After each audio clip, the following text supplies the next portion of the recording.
தேவனால் பிறந்த எவனும் பாவம் செய்யான் என்று அறிந்திருக்கிறோம்.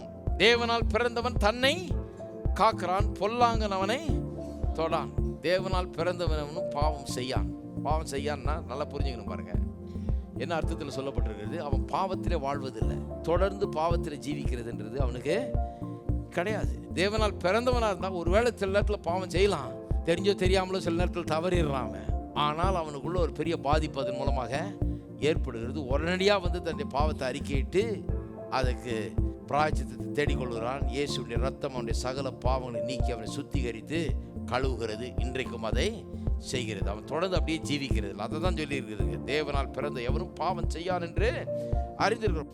தேவனால் பிறந்தவன் தன்னை காக்கிறான். அதாவது என்ன சொல்லியிருக்குது? தேவனால் பிறந்தவனா இருக்கிறதுனால தேவன் இவனை காக்கிறது இல்லை, இவன் என்ன பண்றான்? தன்னை காக்கிறான். பாவத்திலிருந்து தன்னை காத்துக்கொள்ளக்கூடிய சக்தியும் பலனும் அவனுக்குள்ளே இருக்கிறது. அதனால் அவனை பொல்லாங்கன் தொடான் என்று சொல்லப்பட்டிருக்கிறது.